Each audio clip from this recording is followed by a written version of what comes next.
Welcome. Welcome to the 2015 Speaker Series. This is our last speaker for this semester. So please turn down any noise-emitting devices. But we invite you to tweet. The hashtag is LCSpeaker. Please tweet during the event. I am incredibly excited to introduce Jennifer Allaway. Jennifer Allaway has studied the prevalence of sexist practices in the game industry and how that impacts game content. She considers herself an avid gamer and an advocate for social justice and social researcher of the industry. She has recently written some articles in Jezebel, which I read, which were awesome. Also, I'd like to announce that we are sponsored by GPI Construction, Green Mountain, Tent Rentals, and the Richards Group. Please welcome Jennifer Allaway.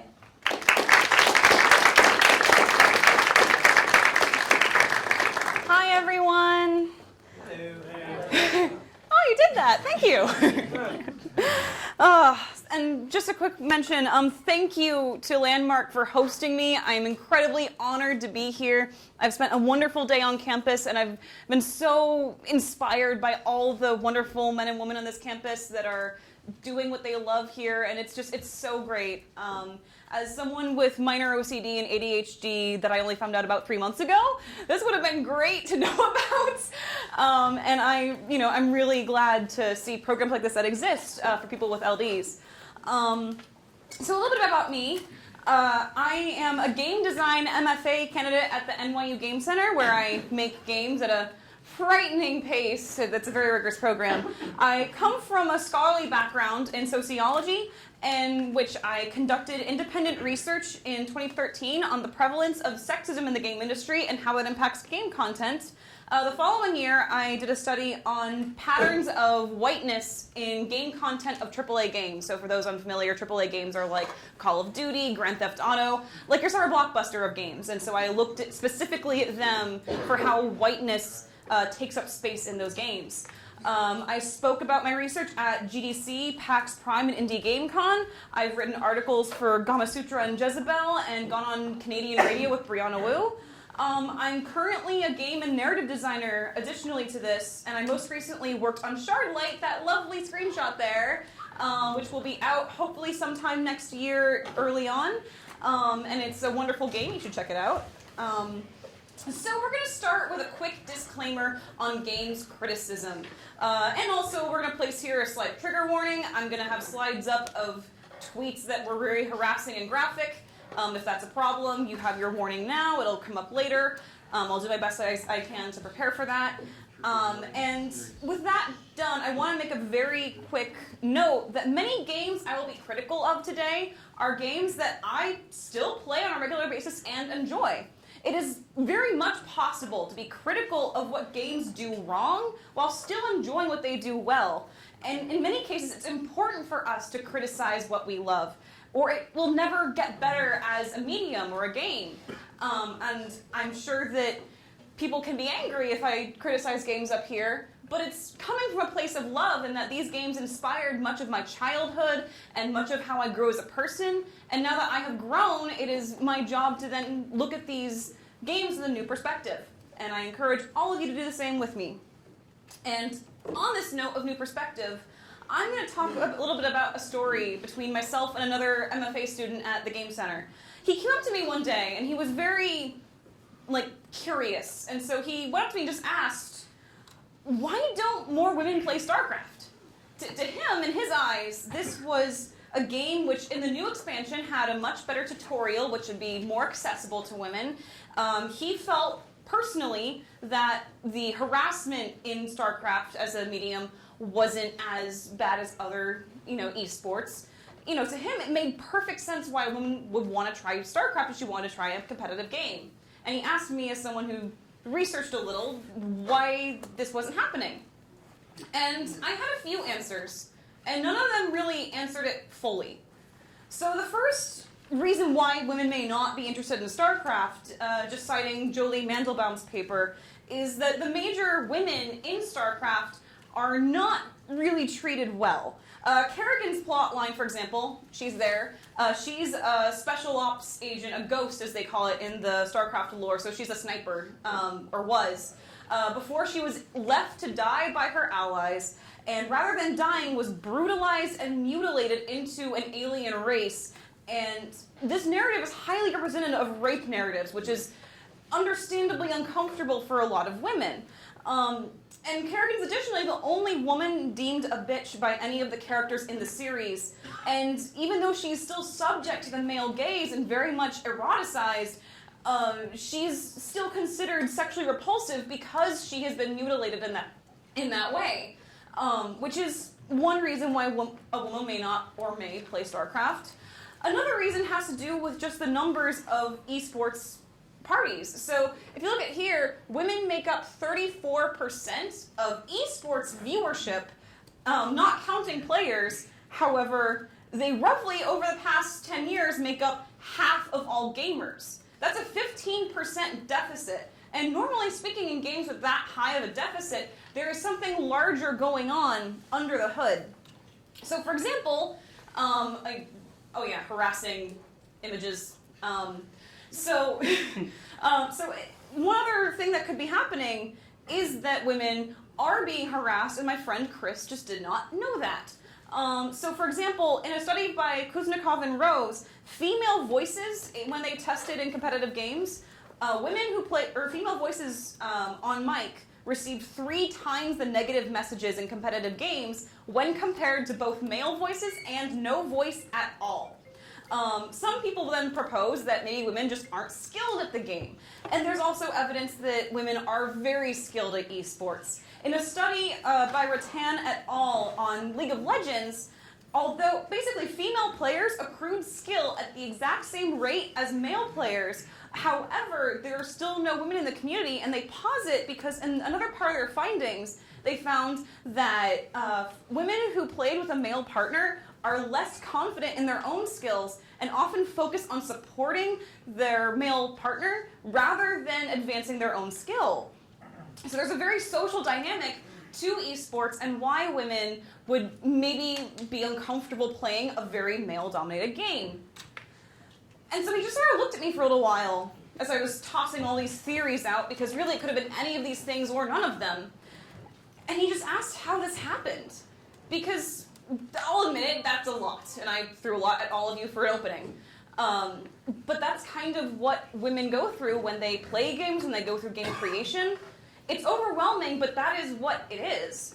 And so what this comes out of is a very dangerous spiral. You know, there is no one answer. You know, it comes both from the game industry, where it's very much a white male industry and as we can see by our wonderfully diverse set of male protagonists from many, many AAA titles, and more than just pictured here.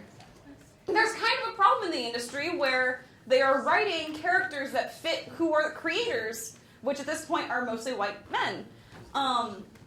And it becomes this call and response between game developers and the content they are creating and player reactions and culture from that content. So the industry and the game content and game players become separate interlocking institutions which constantly influence one another at the same time as everything else. You can't simply propose fixing the game industry without also fixing game content and game player culture. It's all put together. So what we're going to go over today is those 3 institutions and how they work together to create a system which, as of right now, is not the most welcoming to people who are not white dudes. And we're going to go over why that's problematic for making good games. We're going to talk about game content and narrative systems of oppression in AAA games. And then we're going to talk about how all these things affect game players.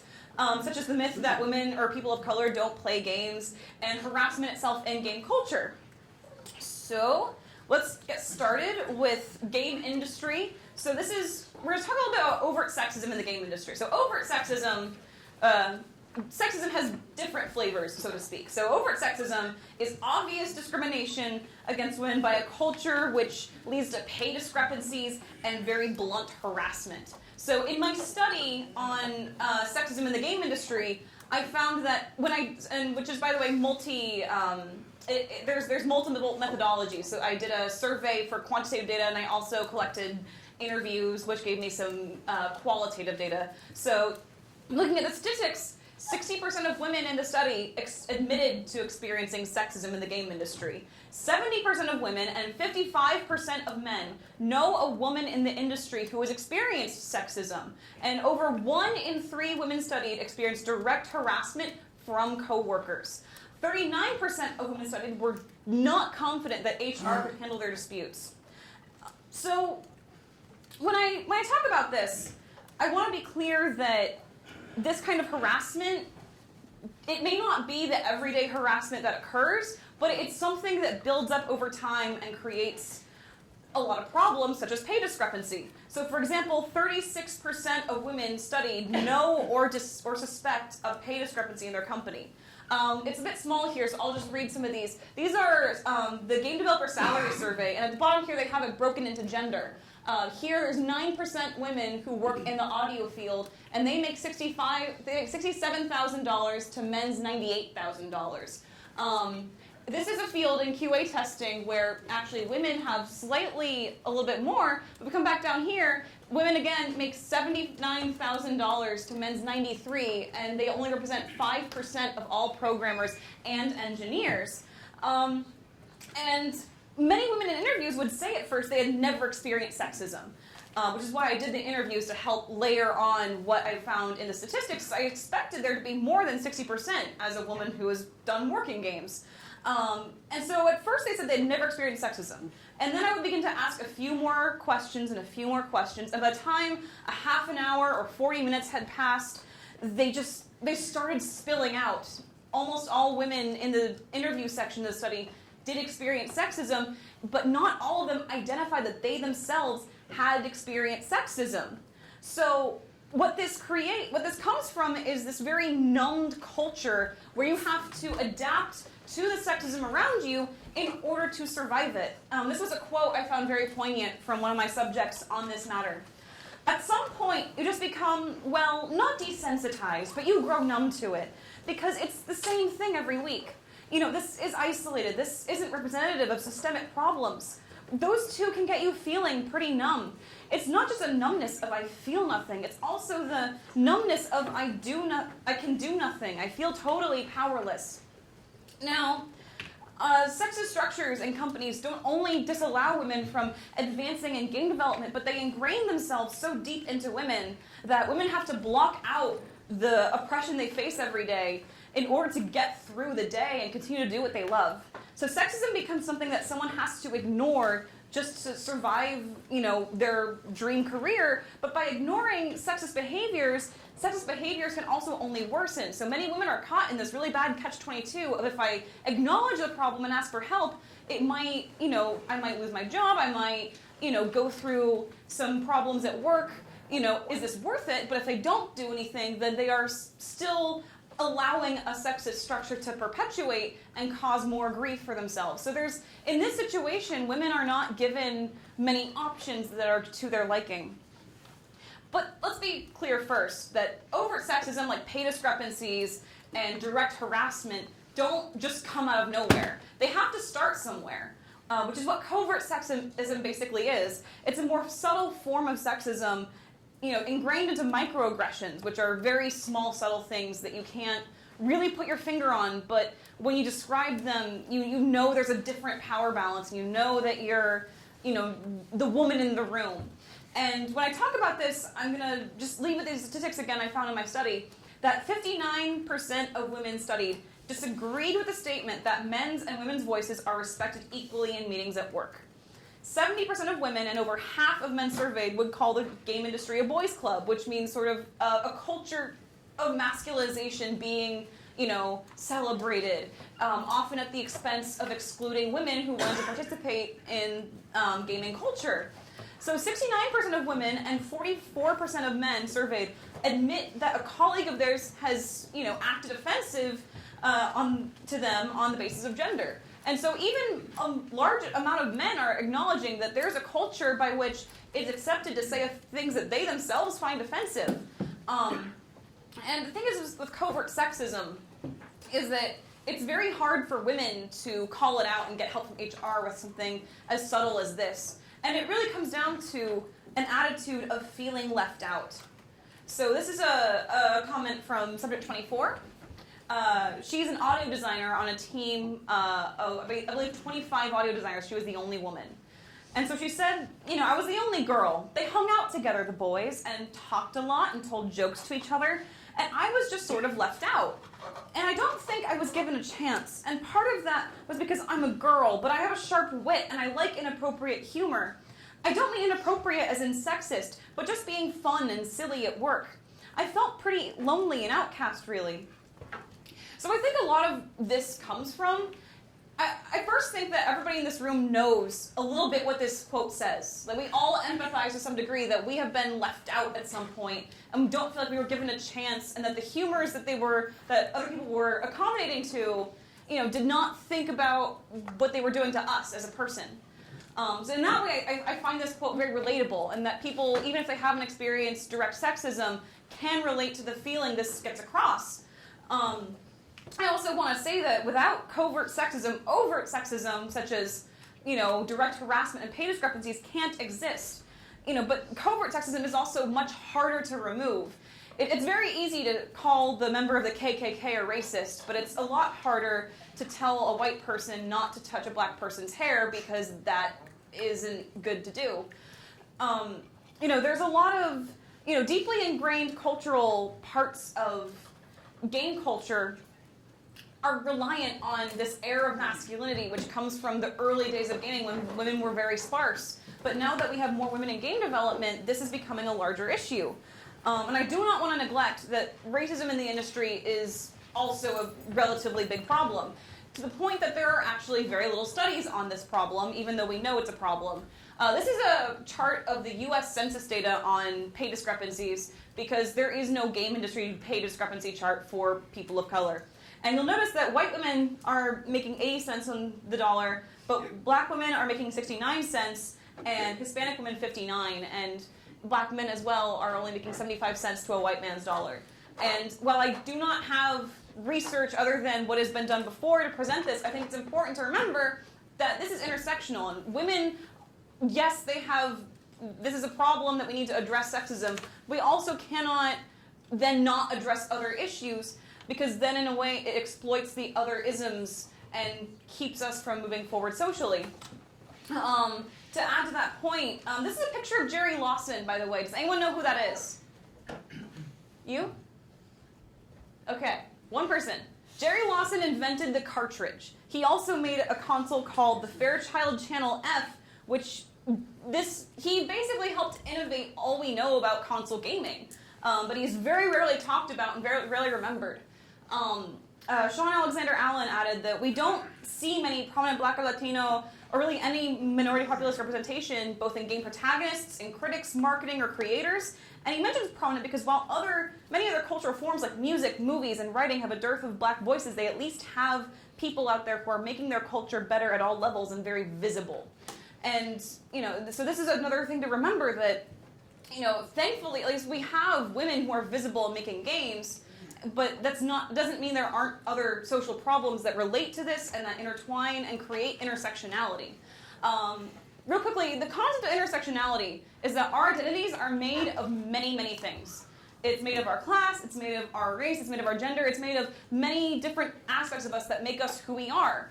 And some of them can be privileges and some of them can be oppressions, or depends on who it is. And that, while I as a woman have to deal with patriarchal forms of oppression, I'm also middle class and white, and therefore I have those as privileges. And so we cannot look at this problem of racism and sexism as a simple puzzle to be solved, in that these things all interlock and relate to each other. So let's talk for a little bit now about game content, because we've talked enough now about the industry. We understand that there's a problem where women are harassed, and if they're not harassed, they live in sort of this boys club climate. and that we have a current problem right now as well of just not a lot of academic study on race in the game industry itself, and that does not help us figure out what's wrong with what we are doing with race in the game industry. But what we do know is that since game developers are overwhelmingly white and male, that is what we tend to get in our game content. And oftentimes, the developers use pieces and tokens from other cultures out of their own context to flavor what's going on. So for example, this is the opening of Call of Duty, and in Call of Duty Ghost specifically. In a scene where warriors are climbing up a battlefield with their dead brothers, and it makes reference to how blood gets painted on their face.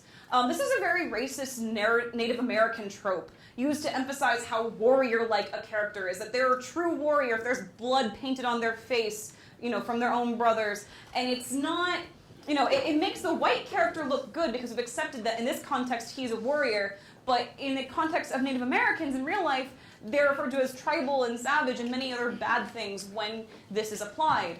And so this is an example of how whiteness in games operates on many levels. I'm going to break down sort of the different levels it operates at now to sort of like speed this process a little bit. So for example, say this is a paint... Oh, I should define these things. So this is what I worked on for... do I need the mic? Sorry.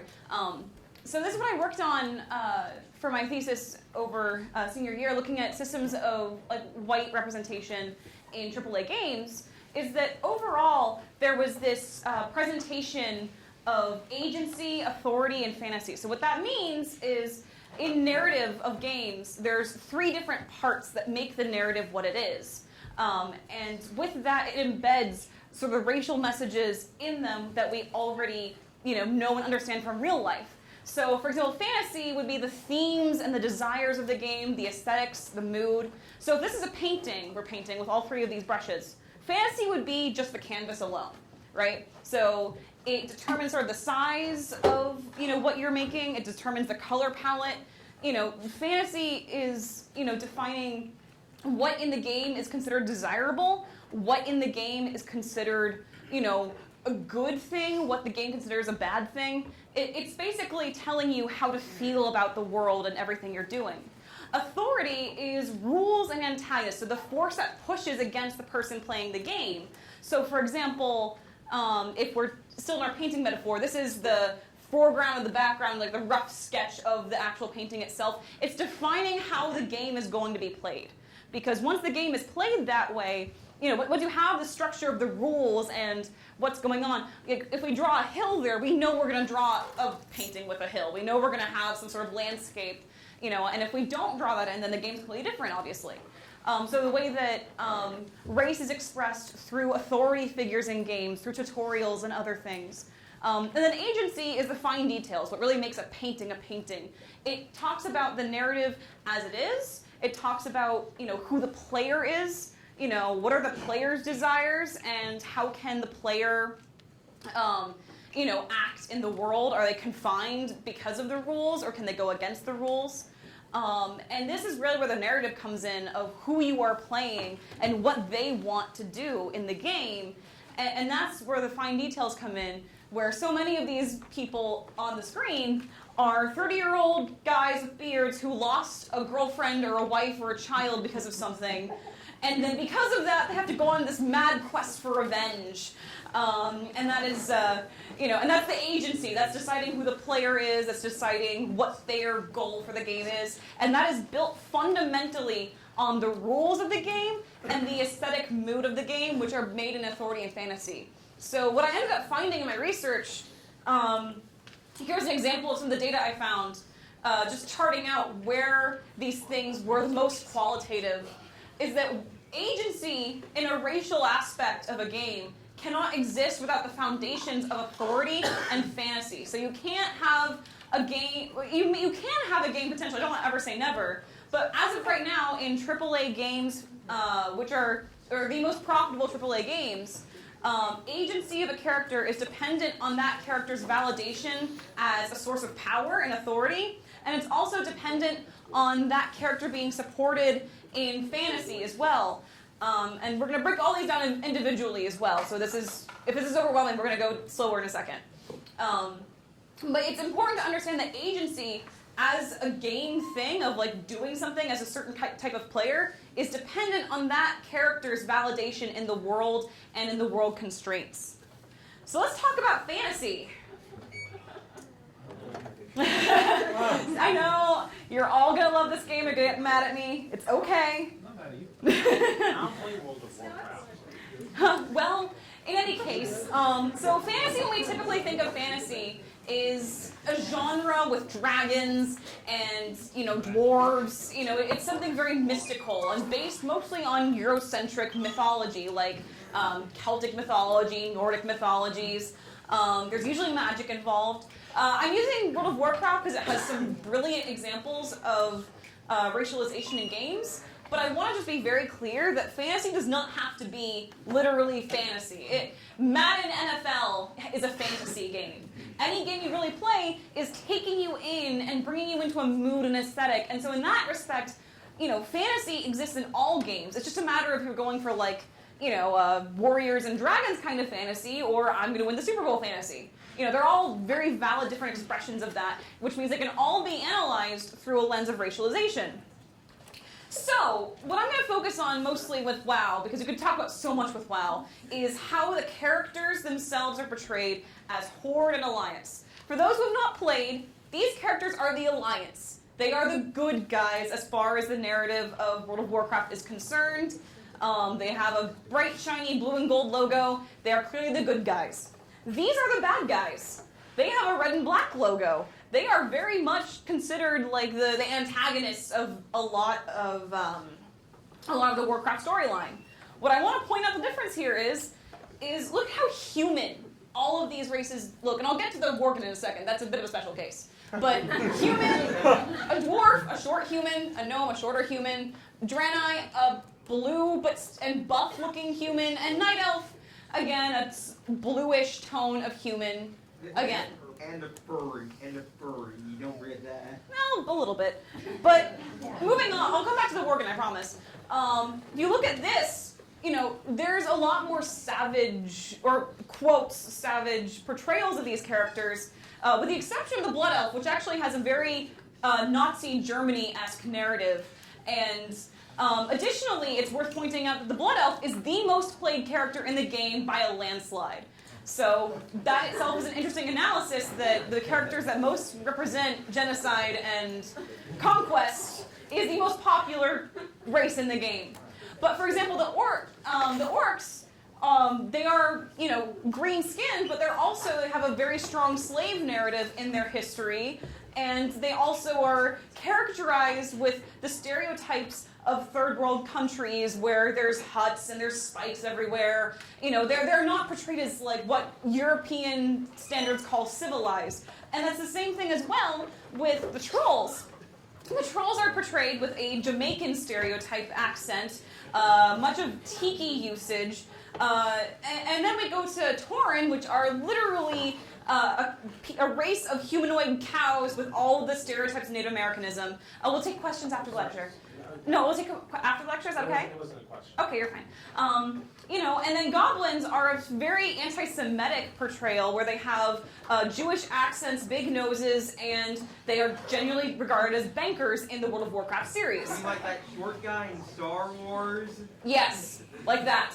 And then the undead are also slightly complex in that they used to be human, but because they were horribly mutilated and gone through the process of not only being undead, but being scourged, which is this extra bad thing in Warcraft lore, I won't get into it. Point being, they are also considered, like, lesser than. And I want to flip back here for a second, in that the Worgen, just to touch on, since we've established that savagery is now associated with people of color and their stereotypes, which is not a good thing to do. You'll notice that people who are human-looking, like the dwarves, human and gnomes, are white. For the most part, there's not a very good range of coloration in the character creation menu, and it's hard to actually make a person of color for humans and dwarves and gnomes. And Worgen, who are portrayed as like the savage, race for humans on the Alliance, they actually can turn back and forth between being human and not being human, which creates that savagery as a sort of like racial tourism, which is a concept used in sociology to talk about when white people really like something that comes from cultures of color, but they don't actually like do anything with it. They just like having it there. So we're going to sort of represent this idea that you can turn that savagery that people find exotic about the Horde on and off. So this is a way that fantasy has really, and additionally, let's not forget the pandas.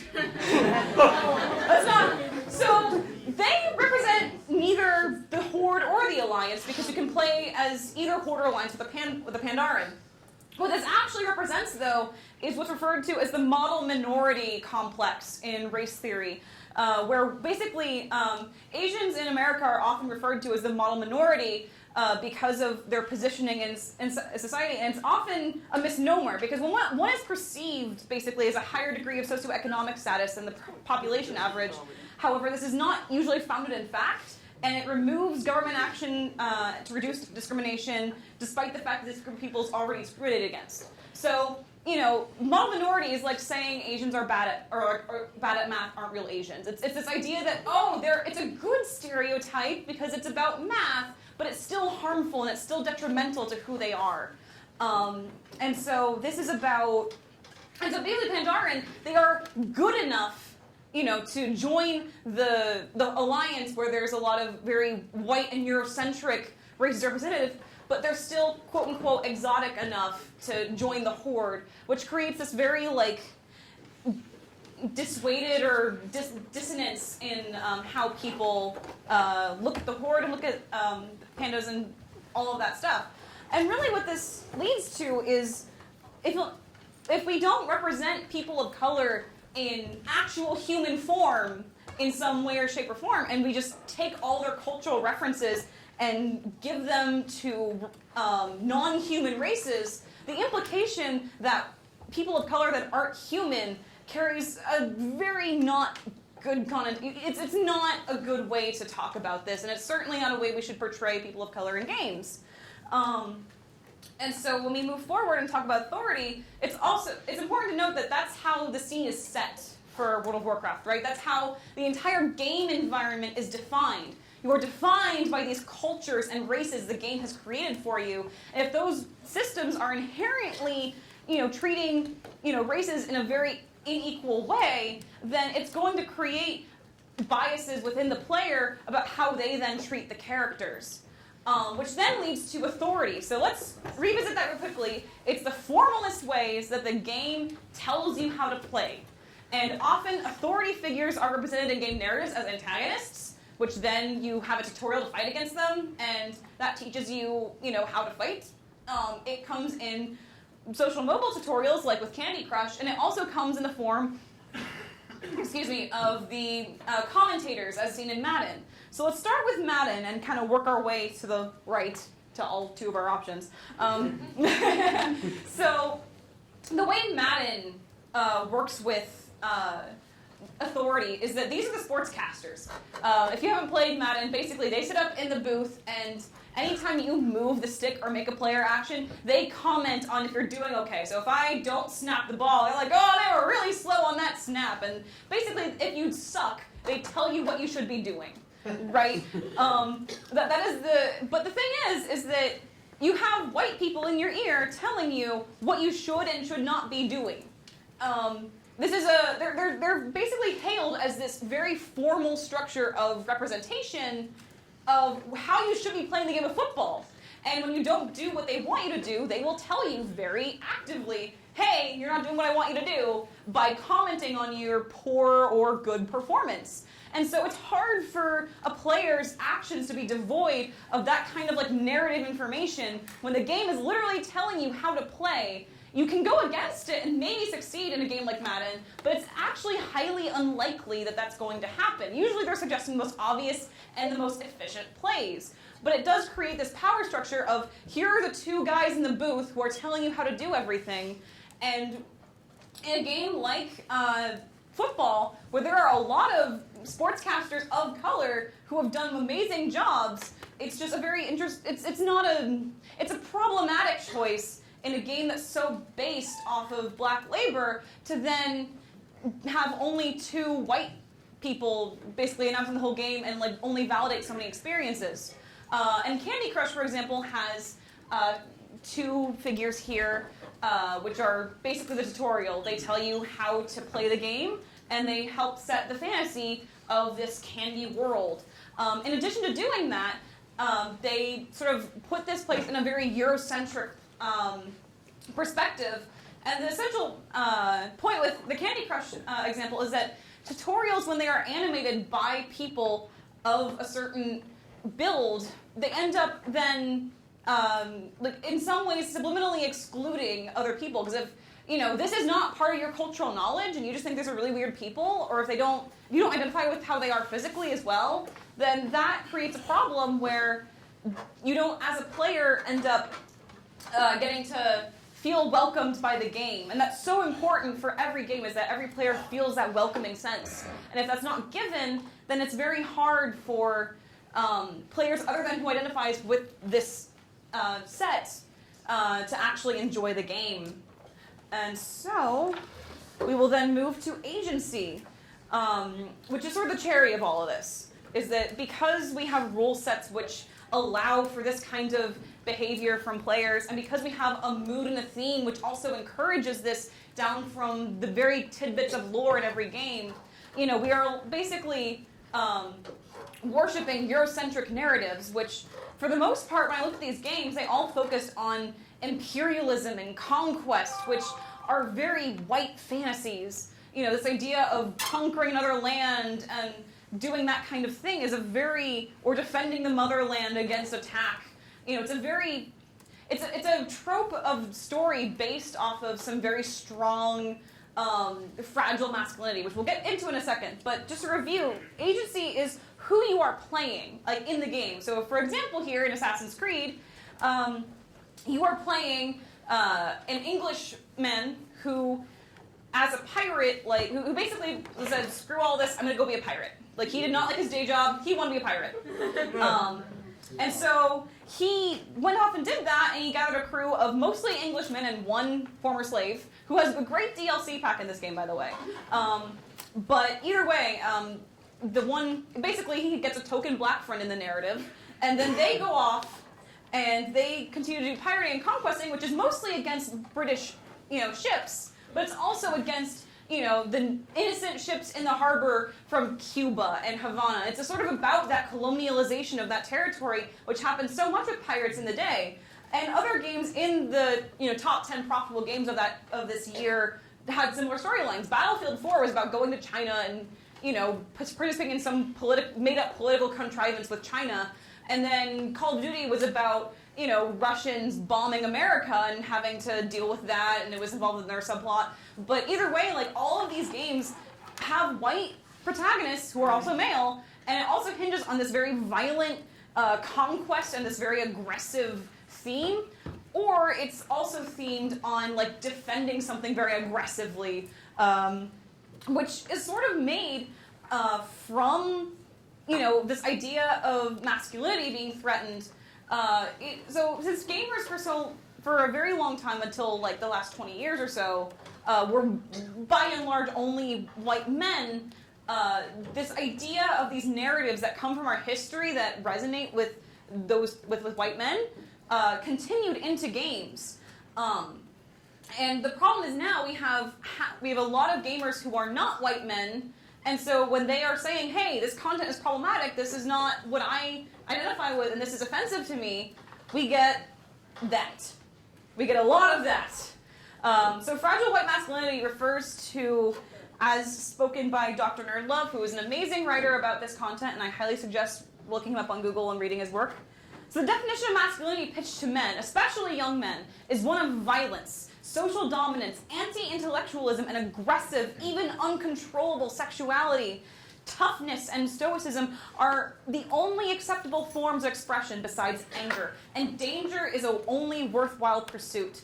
Respect is not earned so much as it is taken, and only to be given when you've impressed others sufficiently with how tough and how manly you are. This is how Gamergate happened. For those of you unaware, Gamergate is a hate group which, once women started vocally opposing the homogeny, we'll say, of gaming as it is now, they became threatened in their literal safety. Brianna Wu had, 54 death threats that the police responded to in the last 8 months. Ania Sarkeesian was told not to come speak at a university, otherwise someone would give the biggest school shooting ever seen. This has also gone into bomb threats. This has also gone into swatting, where people will call the police and say, there's a very big emergency in this house, and if you need to send a SWAT team immediately. And so they are basically trying to send people with AK-47s and SWAT armor to hunt someone down for making games that have to do with women, or criticizing games for not having enough women in them, or other diverse field sets. I personally received rape and death threats from Gamergate. I feel like I should just say that. And that was not fun, to say the least.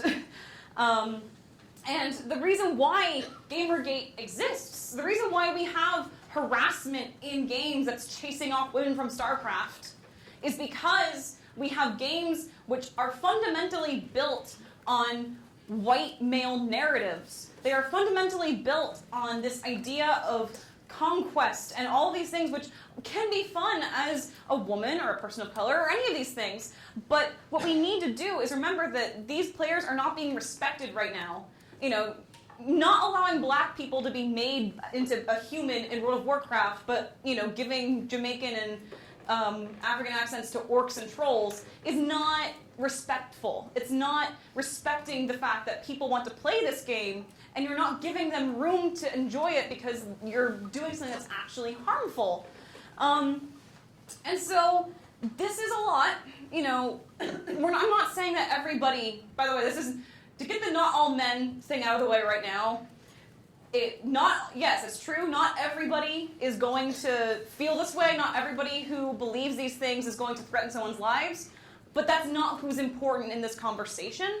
What's important is that this is happening, and that, you know, I can no longer count on my hands how many women have had to flee their homes in the past year, and in many cases have also quit the industry. That being said, so everything's connected. You know, how we make games impacts the game content we make. That, you know, the game content we make then impacts player culture, and player culture creates new developers. You know, the last person who's been, you know, slamming a game for having women or being a walking simulator is potentially the next game developer that I have to give a business card to. And so for me, this is not only a matter of social justice or a matter of good business sense, this is a matter of personal safety. So where do we go from here? What did that not recommended thing say? Oh, it said, if cancer were pretentious, it would be Dear Esther. Oh. Yeah, so in any case, the industry is currently learning. The amount of women who are developers right now have more than doubled since 2009, which is very optimistic. I'm very proud of that myself. Black Girls Code and many other organizations are focused on getting marginalized groups into making games in environments which are not super bro-y, and, you know, trying to encourage greater development of games that they want to play, rather than them, you know, having to wait for someone else to do that, because it's not happening right now, unfortunately. And additionally, there's a sign that the industry is learning through Intel. So Intel, early on in Gamergate, actually responded to Gamergate's requests and pulled advertisements and gave them some power. And so once they learned that this was a bad move, they then immediately opened up a diversity fund with about $125 million to help encourage more women and people from different backgrounds to come into the field and support women in tech, as well as many others, because they felt like they had messed up. And this is a really good move that a company recognizes their mistakes and then tried to rectify that. And more than that, games are improving. The year before this, so this is this year's E3, 2014, there were 2 women playable in E3 like trailers. And this year we had 23 women, and they weren't all just white women. We had women of color in there, as well as every other representation. It was so good. It was just, it was a good thing to see as someone who's been fighting for this for so long that I have many games I can look forward to playing and not have to not identify with the protagonist. And so we're seeing that the industry is learning, and a lot of this is actually based off of current knowledge of players. So as of right now, I'll read these. I'm sorry they're so small. The one right here says essentially that women own more consoles than men. That very marginally of the Americans who own consoles, women make up 4% more, which is awesome. And additionally here, Black and Hispanic people tend to own more consoles compared to white people. And additionally, it's not on the slide, there's also recorded as playing games at a higher rate than white people and being more committed to playing games and buying games as well. And also, research finds that there's more, marginally, 0.2% more female PC gamers than men, which means we are basically at gender parity when it comes to game players, and the industry is grabbing onto that. We still do not have gender parity in the industry, but this is progress. We're definitely getting somewhere good, and we're seeing that happen, which is at the cost of harassment, but that is in some way, actually I would rather say that this success is happening despite that harassment, that women and people of color in the industry who put up with this harassment have additionally then made strides and moved forward and made content that welcomes everybody despite what they have gone through, and that is amazing strength. And I guess one of the last things I want to leave you with is how play predates culture and humanity combined. This is a raven. It is using a bottle cap as a sled to slide down a roof, and it's picking it back up and going to do it again. So when we normally talk about games, at least in this context, we're talking about it as video games. Should I move the slide? Okay, just for now. It's okay. All right, I'll say the important thing. They can look at the raven again. Is that okay? Good. So, when we talk about, when I bring up the raven, it's because when we talk about games, we almost always talk about games in terms of what we're doing here with video games, or even board games at the greatest extent. We forget that dogs play games. Other animals also play games. We have been playing games since before we had civilization. This is something that is innately not just human, it's a part of nature itself. And that is the most beautiful thing when you think about playing games. And so by that logic, to deny somebody play based on who they are isn't just defying humanity, it's going against the very act of nature that we are all entitled to play. It's the single purest thing that we as humans and any other animal can have. And everyone not only has the right to have fun and play games, but they will do so whether others like it or not. Everyone who makes work that inhibits the ability of others to play will most likely be left behind in history because everyone wants to play, and because everyone plays games, and that's really something to be cherished. All right. Thanks, everybody. Go make games now.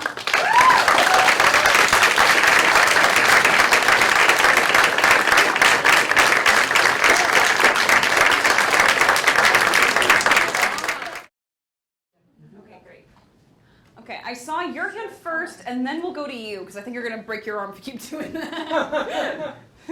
Alright, is this thing on? Okay, cool. I have two questions, if that is alright. First being, do you have any games that you would recommend that don't follow this trend? Interesting, okay. So one game I kind of found delightful was Thomas Was Alone. It's this adorable rectangle, you play a rectangle who's very sassy, and he has a British accent, and you puzzle your way around, but then eventually you meet this female square. And at first, you're like, it's this really big square, and it's like, oh my god, I can't jump, I'm useless, and then she gets in water, and when water destroys everybody else, she is protected. So she becomes, as a square, this savior of all the other rectangles and quadrilaterals, because of that.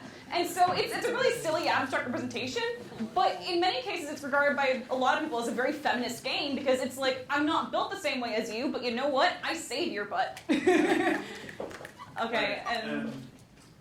Could you go to the slide overt sexism?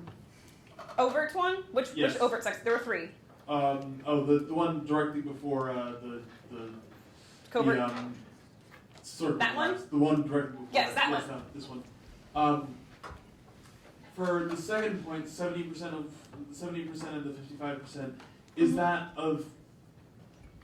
conscious? Like, is the operative word there no or because like do you?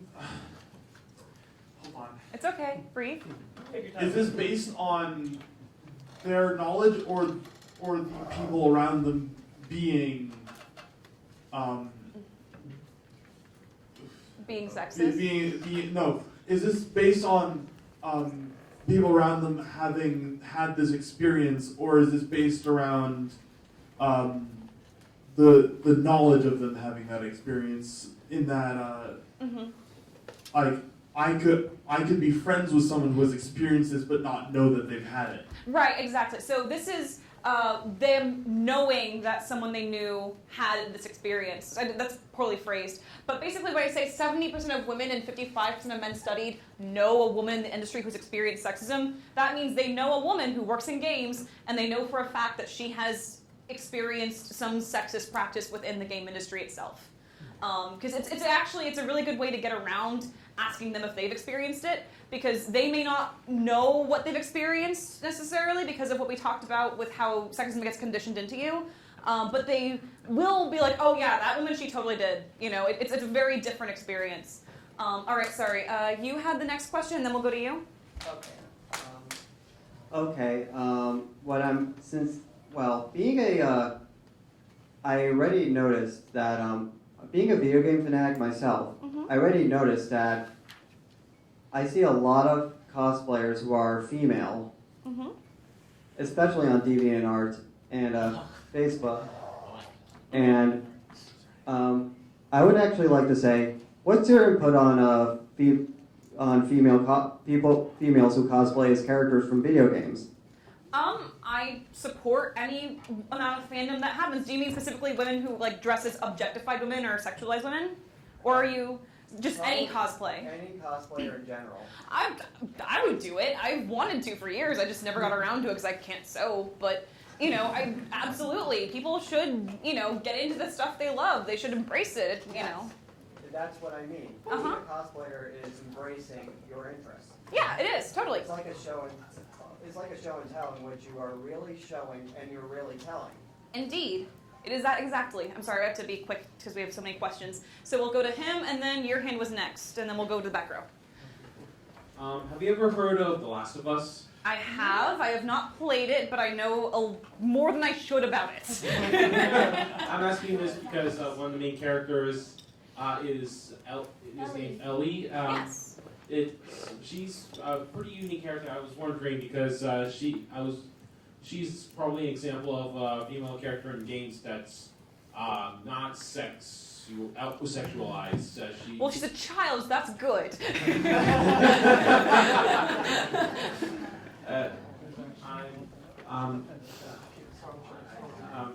My second question is, what does it feel like when people when people send you death threats or? Oh, no, it's fine. I'll tell a story. So, I was working on this research. I knew the risks going in. I had already given a talk at PAX, and Gamergate had already started to happen. And so I had expected something to happen at PAX, and it didn't. So I was sort of put into this sense of security, and I don't know if it's a false one to this day. But I was working on getting my data for this study. I was working on a different study from all of these three on whether players wanted diversity in games and whether the industry could predict whether players wanted diversity in games. It was inspired by the Assassin's Creed Unity debacle. But in any case, I was collecting data on this, and I had 30,000 player data, which is huge, but I only had 700 developers, and that's just, you cannot do a study with that kind of comparison. So I went to Gamasutra and asked them if they could plug it in Twitter. They agreed to it only after I acknowledged that yes, it was risky and yes, it was worth it. And within 5 minutes, let's say, immediately things begin pouring in of people screen capping the survey, saying, what is this shit, what the fuck, a lot of, it's gonna get expletive, I'm sorry about that ahead of time. No, I'm warning the crowd in case that's sensitive, and so then I ignored it, it passed after a half an hour, and I went to bed hoping that was it. I woke up the next morning, and I had an email in the specific research inbox telling me that I was about to be vote brigaded, and you should do with that as you will. When I looked at the data for the game developers, it had jumped from 700 to 1,200 in one day. And it was basically all people who came from a coordinated effort on 8chan to give me false responses, of which there were responses like, gender, killer of women, age, kill yourself, or 5 straight rows of suck my dick, and people basically threatening other things that were probably not good for the children in the room. What's Volbricated mean? What? What does Volbricated mean? Volbricated? Yeah. Did I say vote? Vote brigaded. Oh, votes brigaded. Oh. So basically, vote brigading is an action done to ruin data. So if you don't like someone doing a survey, you get a lot of people to constantly read, you know what IP addresses are, right? It's like your computer's signature. Oh. So they reset their computer signature, and then they take it again. So if it tries to lock them out, they just reset and take it again, and they're always putting in something that screws up the survey. And so what I ended up, the way I can describe getting that, I was actually okay, sort of. I called some friends who had dealt with this before. We immediately got a plan of action down of what we do, how we deal with the security. And through that, I was fine. It was when I was getting toward the end with my sister. I was calling all the family to warn them in case their personal information was getting doxxed. I was scared that, we'd seen financials get hacked because of Gamergate. I wanted to protect my family. And I was warning my sister, and she was just talking about how fucked up it was, and sorry, Vance. But, and I said, it's okay. I expected it would be my turn soon anyway. And that's when I broke down and, sobbed for hours. And for the next month, when I was doing interviews for radio stations and podcasts and magazines, I did not sleep. I was afraid every time a random number called me that they had found me. It is this profound, deep fear that takes a lot longer to go through and get out of than anyone ever tells you when they tell you you want to fight for something that's worth fighting for. And it's something to this day that I would do over again and again, no matter how hard they hit. Because I remember being the little girl in the room who... You want a hug? It's fine. Can we get a round of applause? This is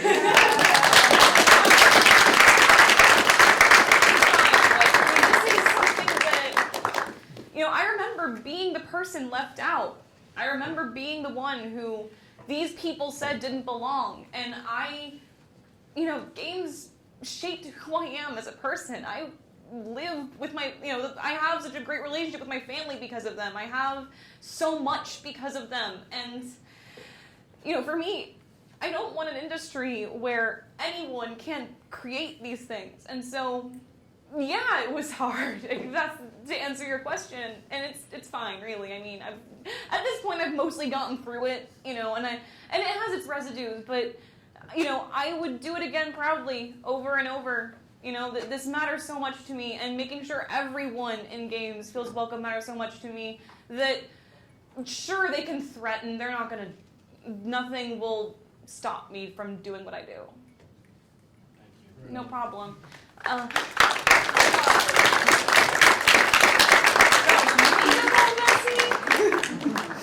Yes, and then did you have your hand up earlier? A little bit earlier. But Okay, so let's just go in a circle this way. Cool. Hi. No, you guys, did you have our question answered yet? Oh no, you were next in line. Okay. I don't know. You can Were go you? next. Okay, so 1, 2, 3 that way, and then we'll go up that way? Okay. Okay, cool. My question is, I guess you could say, why? I mean, you're doing games and Mhm. making games, which is something that these people that are threatening are obviously playing games. Mhm. So it's kind of confusing as to why they would feel threatened. They must just have a very narrow perspective on games, and they must not like the truth, obviously.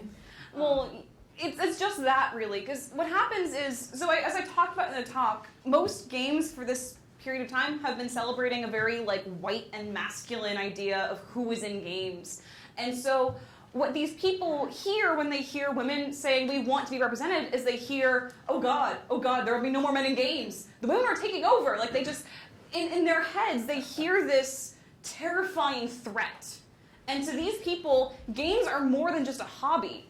You know, as much as I love games, and I really don't think I could live without games, I can live without video games. Like there's lines I can draw where I know what, and I'm also doing it for a job too, so that there are days you get sick of games. But, you know, that aside, you know, these are people who think of games as gods. They idolize games, which is also, as a slight tangent, what causes so much crunch in game industry is when you learn to place games as higher than humanity, you are essentially placing it above your own well-being. And so those are the kind of people who believe this. You know, they are essentially, you know, afraid that women aren't just coming to replace men with women in games, they're coming to take away all that is dear to them. That is what they hear. And it's so hard when someone is in that mindset to reassure them that there's still going to be a lot of straight white guys in games. A lot. We are not getting rid of them by any stretch of the imagination. We are just arguing that, you know, everybody else in the world deserves to be in a game too. And it's how hate groups kind of form from that very rationalized hive mind. Okay, I said you, and then we'll go in the back. Cool. Circuit the microphone. Hey. So I had like 12 questions. Pick one and ask me the rest after everyone else has gotten a turn, okay? Is that cool? Yeah, okay, Yeah. so I'll Yeah, ask, we'll ask later, okay? Later, It's cool. right. Oh, this is a tricky one. Can I ask a question about the gaming industry and not necessarily specifically about sexism in games? Oh, absolutely. Okay, cool. So I feel like there's been kind of a slow grassroots movement for DRM-free gaming. If you know GOG, or like if you've ever bought a Humble Bundle or anything like that. Exactly. I feel like I just love that, honestly. I like the idea that what I buy, I own, and that I can, you know, then actually, you know, install on my computer or install on as many devices as I like. But not everyone necessarily feels that way, specifically like EA and some of the other big gaming businesses. But how do you feel about that? The DRM-free, I guess, movement, or however you want to call it? Well, right, because it impacts profits, doesn't it? To some extent, yeah. So who here has heard of the paid mod system Skyrim tried to implement? Yeah. Okay. Okay, so real quickly, for those who don't know, mods are usually player-created modifications to popular games, and they are usually free. Skyrim, which is owned by Bethesda, tried to implement a system where mods that are produced by players can give royalties to that player. Now, the internet erupted that, you know, mods are no longer free and this is horrible, and then Bethesda took it down immediately, which is in tangent to DRM because it's very related in that I think that while it's cool to have DRM free and it's cool to have free mods, artists need to get paid. Like, in these AAA studios, the people taking home the money are not the entry-level artist. They are not the narrative designer who's sitting there writing one-line shouts for 3,000 different lines. You know, these are, you know, and part of that has to do with corporate structure. But the problem is when you introduce DRM free and you introduce, you know, free mods when players could get paid for their work, you know, you're taking out from a person's ability to feed themselves at the end of the day. And there are some people who, like, you know, and this is a great way for hobbyist gamers to make some money off of something they're making as a portfolio piece. You know, there's a huge, there was a giant island someone created for Skyrim. It was like almost a third extra content, and they gave him a job at Bethesda. And shouldn't he get paid for that? Like, that's a lot of work. You know, and it's just a matter of thinking about this equitably as to what people are putting into it. I know you have more questions, but come back to me later. Fair trade games, that's all I'm going to say. Yes, it's that. Okay, I promise you, and then we'll go to blue shirt in the back. Okay. I got two questions. I'm going to do them very not rapid fire. I'm going to try to do them. Okay, I believe in you. As respectful as possible. Cool. Okay? I don't mean to play devil's advocate, just questions. Okay. That's all right. No, you're fine. You're fine. Did you see? You are aware that in World of Warcraft you can change the skin color of your characters. The skin color, yes. Yes. But the skin colors for orcs and trolls tend to range from somewhat light green to somewhat very dark, sort of dark green. You know, the skin colors never get to white. And even without the skin color isn't the important part. So what makes them codified as the ethnic other is all of the cultural symbols around the race. It's because they're not in the Stormwind armor, they're in these loincloths and these things, and that's codified as not white. And then like the voices, and you don't never really get to like a white shade for a troll or an orc, for example. Okay. So? Just a little bit, tiny expansion on that. I'm trying to be respectful. You're doing fine. They are not, I used to play Alliance. Mm-hmm. The Horde are not necessarily bad characters.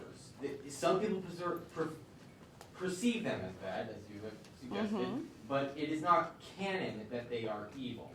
Right. The developers did not necessarily mean to make them necessarily evil, and therefore the races they represent does not make them subhuman. They're just different characters, different factions. Yes and no. So I hear what you're saying, and yes, they are different characters. They are different characters, but the implication is still there. And the thing is that what essentially they are saying, if you take away the good and evil, for example, is Alliance races have civilization, they have houses, they have this fancy armor, they are technologically advanced. And on the Horde side, you don't see that. They are still codified as having lesser armor, as having lesser weapons, and you can argue for the fantasy of that, but the point made is that they are portrayed in the tropes of being evil. And while yes, if you research the minutia of the lore and you really pay attention to everything you're doing, they're not evil per se, but it's just that they are codified. And when I say codified, it means they're coded, like in code. Like, you know, when you're coding or programming, and it's written a certain way, essentially. The characters are, even if they're not essentially good and evil, there's no, like, pieces of African culture in the humans. You know, there's no pieces of Chinese culture in the humans or the dwarves or anyone else. It's only Scandinavian and white culture, which means that they're essentially saying still that, you know, these ethnic others cannot be human. And that's the major point, is that all of human architecture in the game is based off of European tropes and European history. Does that make sense? It does. Okay, thank you. All right. I actually know that kind of answers my question. Okay, Thank good, you. no problem. All right, so I said blue shirt, and then we'll wrap that way and come back around. I really only have one question. Okay, sure, we'll make it quick. I believe you.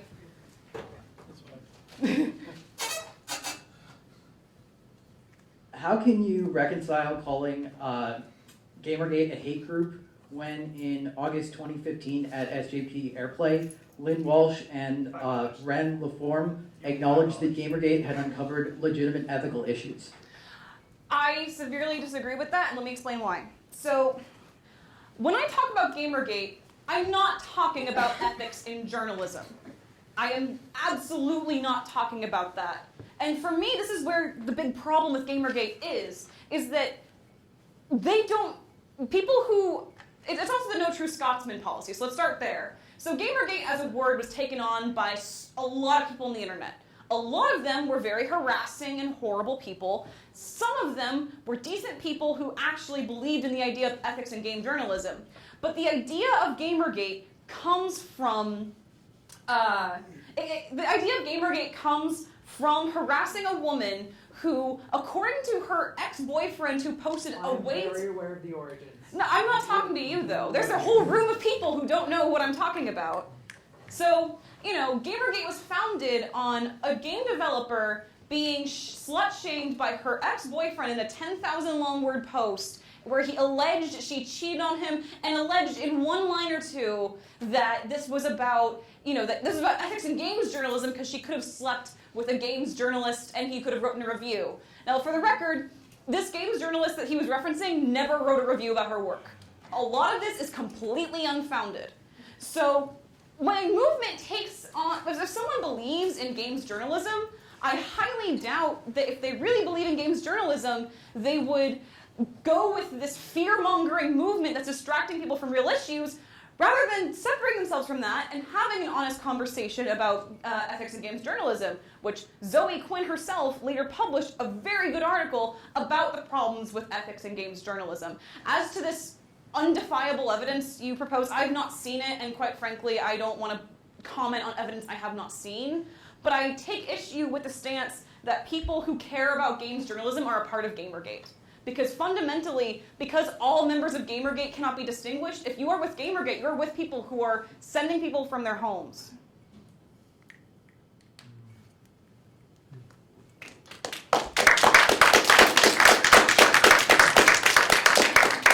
Thank you for your question. Okay, you had the next question?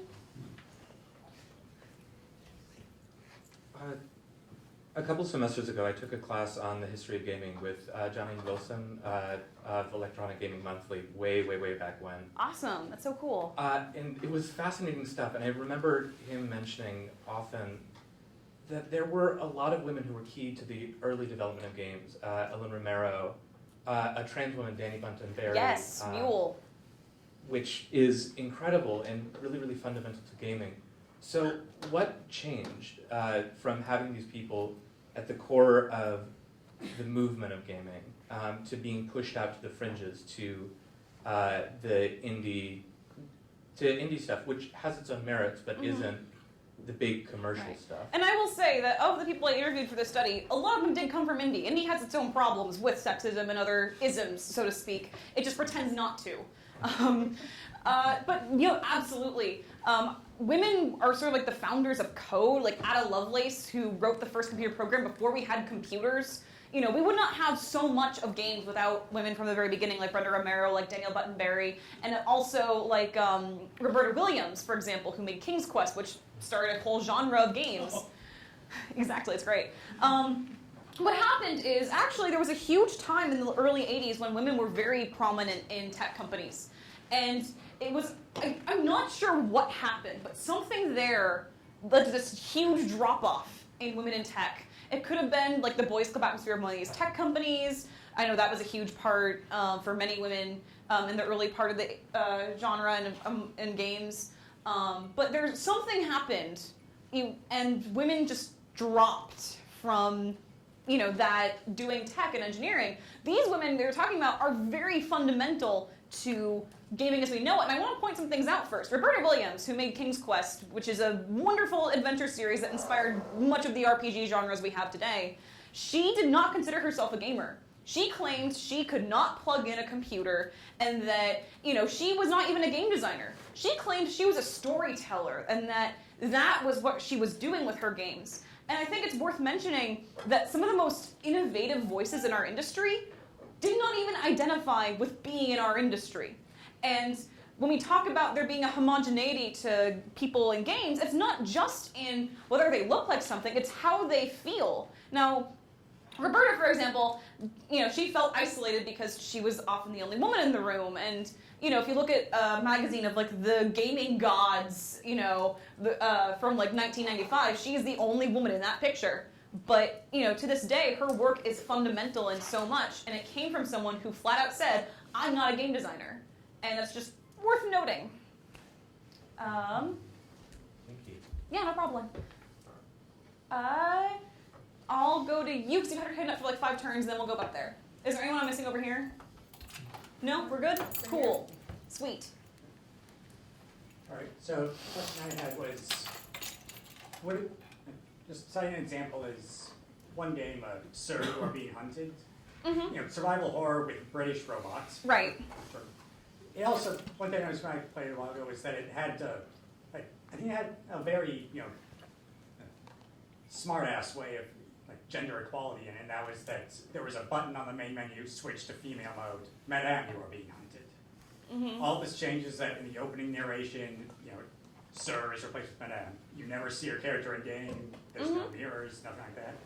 So what I'm wondering is it better for a game to include an option like that, even if it is sort of a snarky one, or just sort of, gender does not matter here? I think Mass Effect handles this very well in how it structures its gender dialogue, because there are very subtle differences between femshep and maleshep, for example, but they work. You know, like they acknowledge in the third Mass Effect when she talks to a guard that he's going to say something sexist to her and she's going to kick his ass. You know, it's, you know, it acknowledges those power structures and then basically says, I'm moving forward.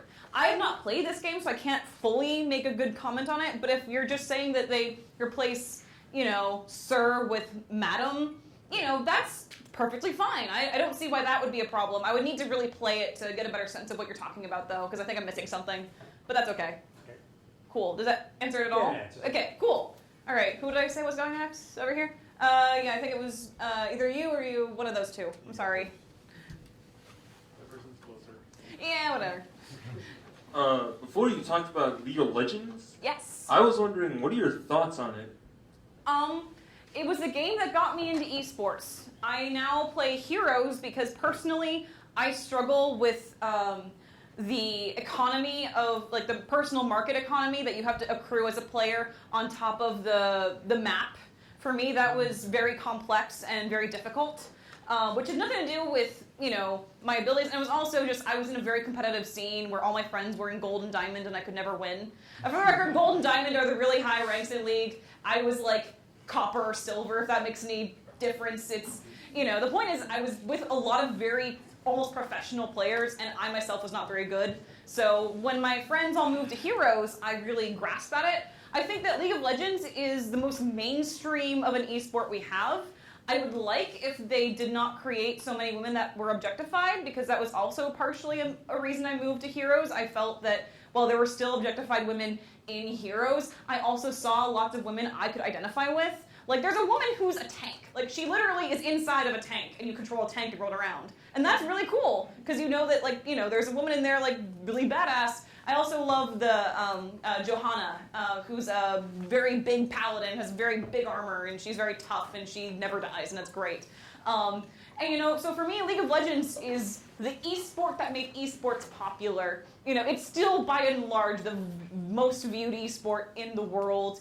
You know, and it brings in a ton of people into this type of, like, competitive gaming that I think otherwise wouldn't have as it's grown in popularity. And since then, it's been able to create improvements to the MOBA genre that other games are then doing. Because while I prefer Heroes, it's because I have a specific set of skills that, like, I like map complexity, and I like, you know, having, you know, a lot of team fights, and just all these things that Heroes is good to. But I couldn't have learned that if I didn't first start with League, which I know came from Dota, but, you know, the point is that you know, I'd say that League is the game that started, you know, esports as a legitimate franchise, because now there are schools that offer scholarships for people to be an esport player. So that League is fundamental in that it created that. Did you have a question?